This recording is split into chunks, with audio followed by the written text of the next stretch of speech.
Welcome to the Valseth View. Welcome to the Valseth View. Today, we're talking about conversations with Valseth Enterprises. And our topic is more of a friendly exchange between both of us, talking about some of the major pain points that we've seen, especially in the legal compliance operations area. So we're just going to kind of free flow through a conversation about what are some of the biggest tips that we find that we need to over and over and over again give to our clients. As part of what you're going to receive at the end of this, if you log in with our website at www.valsethenterprises.com, is you'll get a short review of the tips that we're providing for you today. But I think that it's really important for us as a compliance and legal operations group to think about what are some of the areas that are the most common things that we've seen so far that our clients really get stuck with. So the first one I want to talk about is just kind of a general one for you, Valerie. And it's what kind of has been on your mind lately that we've seen our clients ask us about over and over and over again in the compliance area?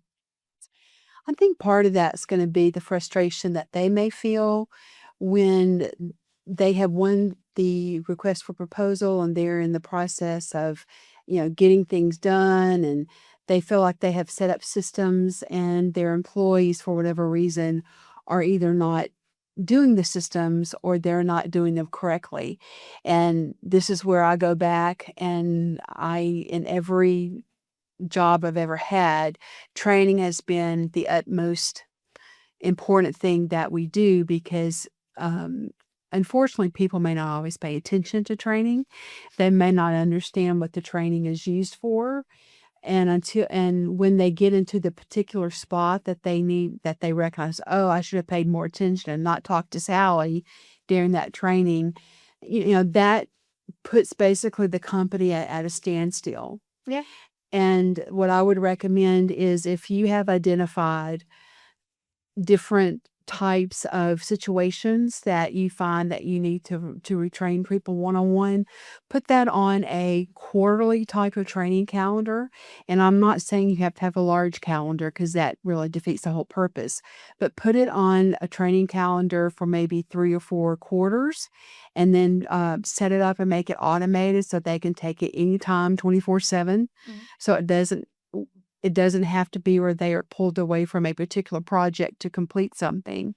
And just make that training available and make sure that you help them understand the importance of getting it right. Mm-hmm. And I think that piggybacking off of what you said, one of our biggest questions is we have clients who will come in and say, hey, like you said, I've got all the systems in place. I told my employees what they were supposed to do, and we got audited and they found out that we were deficient in X area. I don't understand how that happened. And I think that it's super important to have the company kind of review not only what's written in your policy, but go through it with like we talk about with other things, that human factor of how do I convince my employees that it really is important and to make sure that they're getting it done. I like the idea that you mentioned, which is allowing them to do the trainings on their time versus trying to have them do the trainings on the time that you've dictated is really helpful. I think that we've found that with companies that have had employees who, for example, will say, I have no idea what we do with that. And that's not a great response when you have an auditor or someone visiting you, looking at your facilities. You want to make sure that they have a response. So I think that a lot of the things that you've talked about with letting them have asynchronous learning, making sure that they're talking about it like at their weekly meetings. I know a lot of the larger companies that we've talked to have actually had their managers put that little piece of compliance at the end of their weekly meetings. It's very easy for you to kind of pick something up and start talking about it with an employee at the end of all of the other topics. So you're kind of keeping those things fresh in their mind. And we can offer 2 different types of strategies as a consulting company. One is we can be the behind the scenes compliance group that makes sure that the little things are not passing through the cracks, and we can make sure that the training is identified as being needed and then also providing the training. And then the other thing we can do is, even if it's just a conversation with the executive team along with the compliance team, and so we could sit down and talk about, based upon our experience, what we've talked about with contracting officers, what are they really focusing on, so that you as a company who has won that bid can be successful in all aspects of it as you continue through that cycle, whether it's 1 year, 3 years, or 5 years. The training is not going to stop. The compliance requirements are not going to stop. And so we can step in and help however you feel like we can best help them. Okay. I want to talk a little bit because I know a lot of our clients ask about post-audit. I've already had a finding, right? And I know that we've talked about it on multiple podcasts where we say we hope that you engage your legal operations team way before you get to that point. But let's assume that for whatever reason we have a company that says, we missed the boat and now we have a finding. What do we do? What are some tips that you can think of off the top of your head that have really helped in those particular instances? In my opinion, it kind of goes back to the very beginning, and you don't have to take a lot of time, but you have to take the time that is necessary. And that is, who is the person who is ultimately responsible for understanding that bid that you won? Is it one person? Is it a team? Whoever it is, identify it. And then go back and read it again. And read it a second time and make sure, it should look like a college paper from a professor that's returned to you. Maybe not in these days though, with handwritten notes on it about, what is this? Are we doing this? Jot down what you think the process is, 1, 2, 3, 4, 5, and then go back whenever you get all of this read and all of it understood and in your head again. Go back and make sure, are we doing these processes in these orders? And so that basically what I'm trying to say is, just because you win an award doesn't mean that you can put that piece of paper up and focus on something else. No, that serves as a guideline throughout everything, because that's, number one, what they told you they wanted from the federal government. But number two, it tells you what you promised. And I think that from my perspective, sitting in at the final debrief that you have with any auditor once they're at your facility is really helpful.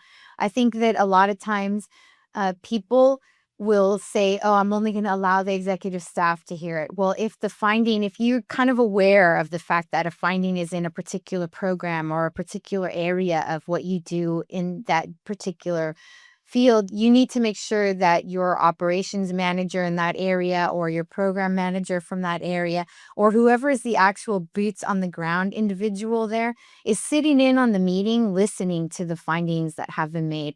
I think that a lot of people, and this is just in my experience, get intimidated by the actual sit down, the findings, oh no, I'm going to be in big trouble. When the reality is that a lot of what they do is intended to help you to be better at what they need you to do. So you really need the people who are going to have to enact the change to be a part of this process. Don't just from the top down do something new without an explanation. I think that it's really important to engage the entire team if there is some kind of a finding, to make sure that, one, they understand it, and two, they get better at it. So I think that that's really important.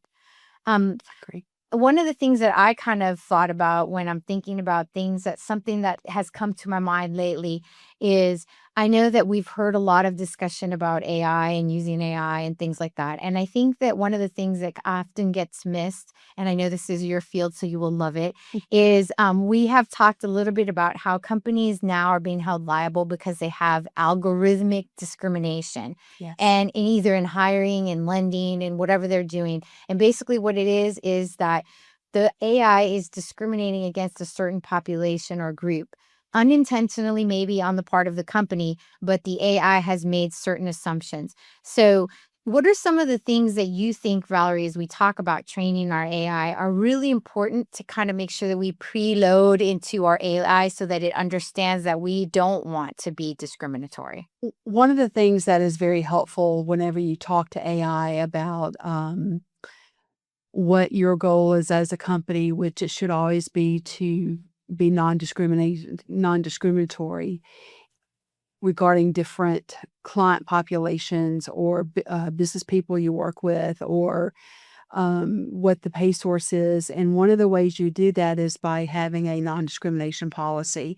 And that's one of the things that we do very well, if I may say so, is we are aware of the required policies for both state and federal governments, and then we have them written, and we can mold them into whatever your company is very quickly, and because they've been proven to meet the requirements. Some of what should be involved in that particular policy is that you will not discriminate based upon Title VI categories: race, age, religion, sex, disability, national origin. Some of those are very similar to Title VII, which is for employees. And then you have the American with Disabilities Act, and you have the Rehabilitation Act of 1972, and you have a lot of different employment laws. And so whenever you go and ask your OpenAI some employment questions, and I'm thinking right now about equal pay, that is a requirement. If you didn't know that, go to our website, send me a question about that, and I will be glad to share information with you. It's valseth.com, valsethenterprises.com. And but that's one of the things that is very important in government contracting, is making sure that you pay every job description name the same, that you provide the same benefits the same. It shouldn't matter if somebody has pink hair. It shouldn't matter if they have tattoos everywhere. None of that affects how they do their job. And that is all you are really allowed to focus on is, have you provided their job description? Do they understand what their job is? Can you prove that you have trained them in understanding what their job is? As a new employee, are you keeping in touch as a supervisor with them periodically? And by that, I'm meaning like every week, every 2 weeks, and then you can bump it down to a month. Are you talking with them? Are you reviewing their work? Are you going over with them the areas that you see as being deficient? Because the goal is to make them the best employee, because what does that impact? Retention. Yes, I agree. And I think that another kind of thing that we could talk about being fed into AI and your training as well is the idea of data privacy. I think that we've moved away from what I would call the paper world into the digital world now.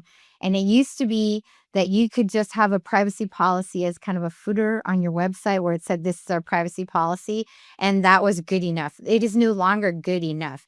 You have to have evidence-based accountability of your privacy policy. So what does that mean for you? It means that you have to actually ensure that what you're saying about your data privacy and what you're actually doing about your data privacy are the same thing.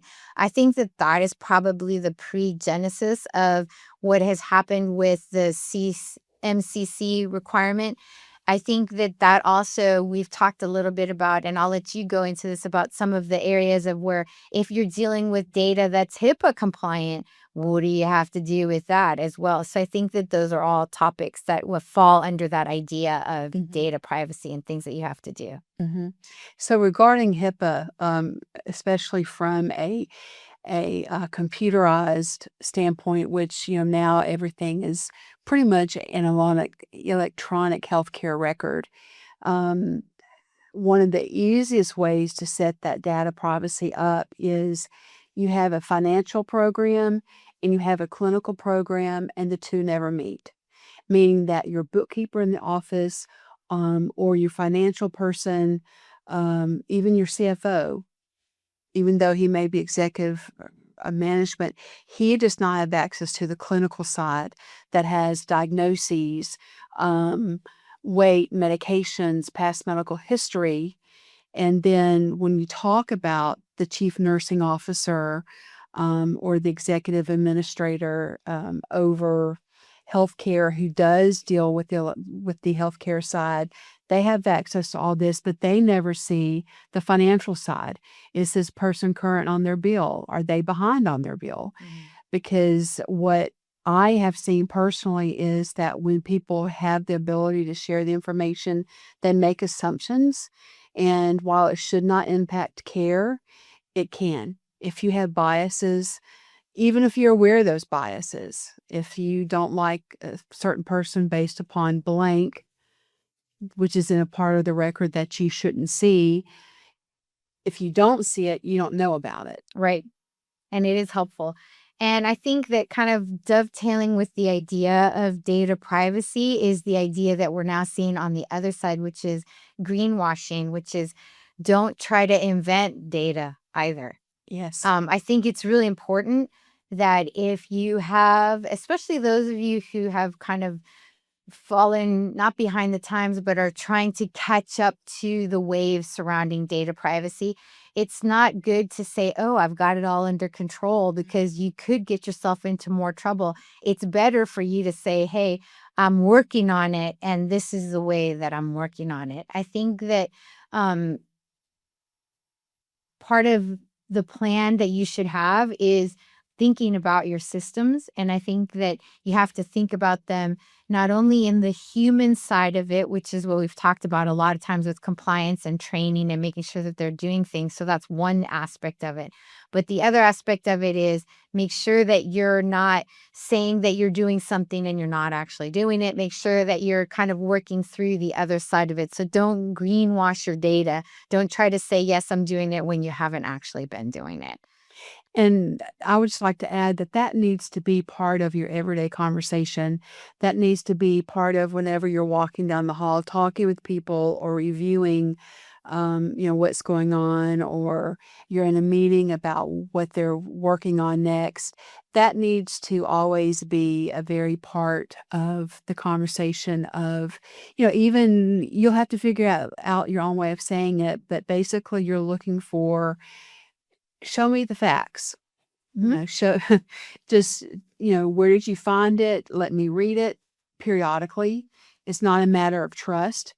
It's making sure that what your company says it is and says it knows is actually real. And then the other thing I want to recommend is allow the frontline people to have conversations with anyone in the company that they feel can answer their questions regarding compliance. And then likewise, it should be part of every, as you mentioned earlier, every staff meeting, every quarterly meeting. Compliance needs to be something that is just not, oh, we're going to talk about it this quarter for our staff meeting. No.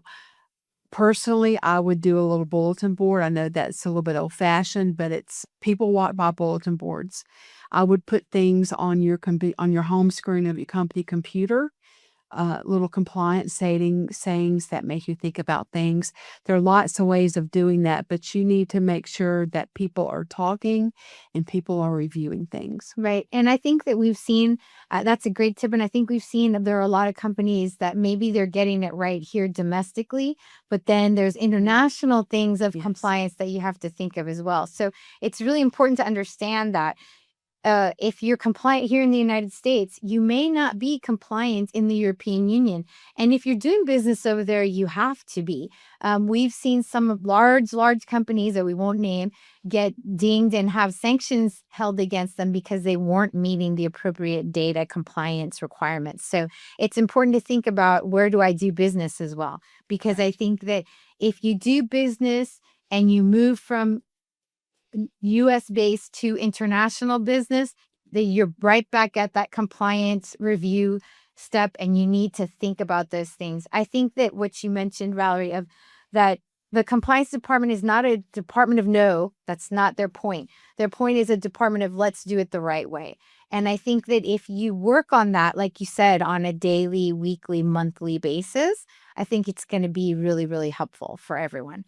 So I think with that, we've kind of gone over the main topics we can think of that have been brought up by our clients in the area of compliance and legal operations. So thank you for joining us on the Valseth View. Remember, if you've heard anything in our conversation today that you need additional information about, please feel free to reach out at www.valsethenterprises.com. We'd be more than happy to get into a conversation with you. The piece that you'll get, or the kind of freebie that you get from this particular episode, is going to be posted if you go ahead and you engage with us on our website. We're going to send out to you, if you reach out to us via our website, we're going to send out to you as a thank you our piece of tips that we've discussed today. So it's going to be an overview of all of these tips and how you can help your company to enforce them. Once again, thank you for tuning into the Valseth View, and we look forward to seeing you next time. Thanks.